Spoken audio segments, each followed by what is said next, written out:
Welcome to today's episode. We're going to take a quick look at everything you need to know about building your home studio.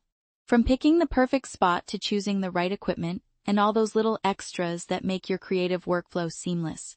And I'm thrilled to be sitting right here in our own cozy recording studio, surrounded by keyboards, a warm mixing desk, and plenty of musical inspiration.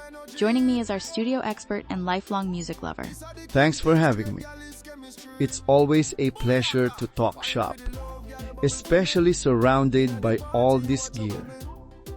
Just being in a studio space like this, it really reminds me how much the environment itself can inspire creativity. So let's jump right in. Absolutely. Now people tend to focus on the gear first, but let's set the scene. What's the first thing someone should consider before they even buy a single microphone? The room itself. Honestly, you could have the fanciest mixer in the world, but if your room isn't prepared, your sound will always fall short. It starts with picking a quiet space. Try to stay away from rooms that are perfectly square, because those tend to create nasty sound reflections. And don't be afraid to get creative. Hanging up heavy curtains or draping blankets on the walls can make a huge improvement in how your recordings sound. That's such a good point. Even here in the studio, we've lined the walls with these foam panels and some thick rugs for that extra bit of sound absorption. Sometimes a good setup is less about spending a fortune, more about being inventive with the space you have. Exactly. People overestimate the need for high-end equipment when acoustic treatment makes one of the biggest differences. It's all about controlling those echoes and balancing out the room's sound. So let's take a look at the gear now. Sitting right next to us is this beautiful recording mixer. But for someone starting out, what should be at the top of their shopping list? First off, you'll need a solid computer, because that's the heart of your digital studio. Make sure it has enough RAM. 16 gigabytes or more is ideal. And choose an SSD for storage. This will keep things running smoothly when you're running big projects in your DAW, which, by the way, is your main software for making music. Right, and there are so many different DAWs out there. Ableton Live, FL Studio, Pro Tools. Do you have a favorite? Oh, it all comes down to what feels intuitive to you.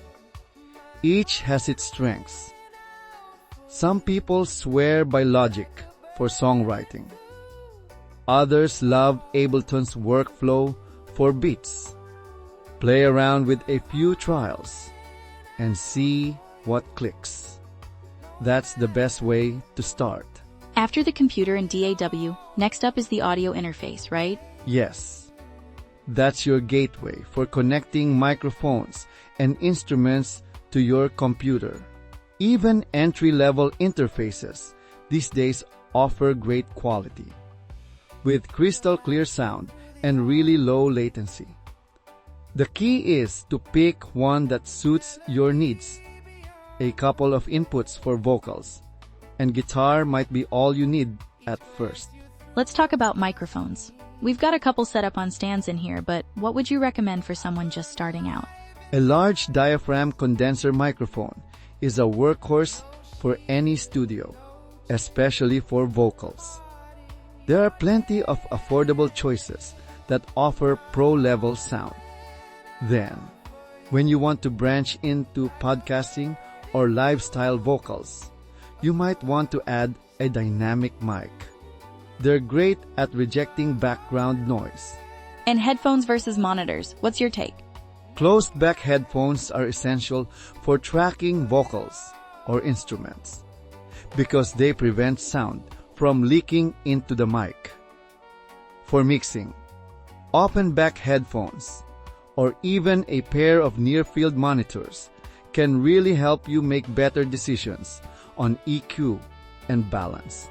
Something else you can't miss in here is that MIDI keyboard. Is a controller absolutely necessary? Not at first, but it definitely adds a tactile element to your workflow.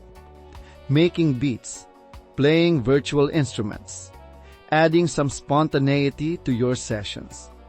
You can start small with a 25-key controller and grow from there if you want a full keyboard later on.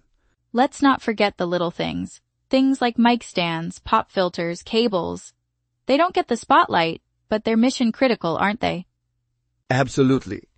Investing in a sturdy mic stand and a good pop filter makes a huge difference for recording clarity. Reliable cables, an external hard drive for backups.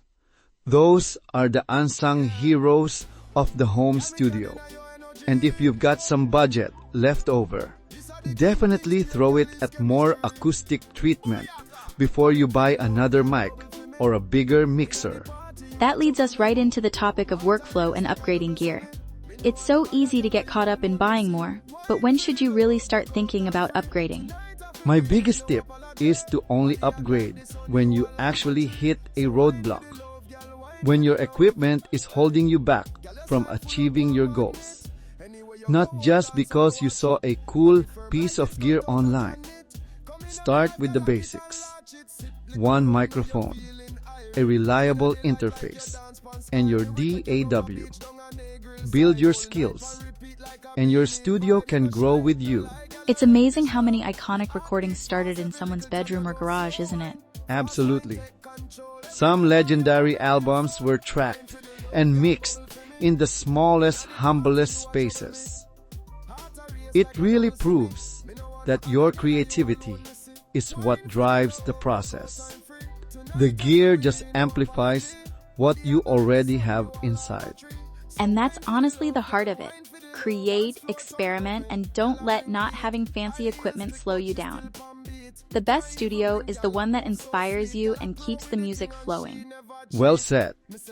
So, whether you're working with a laptop on your kitchen table or surrounded by synths and a mixing console, it's all about making the space your own. Comfortable, functional, and inspiring.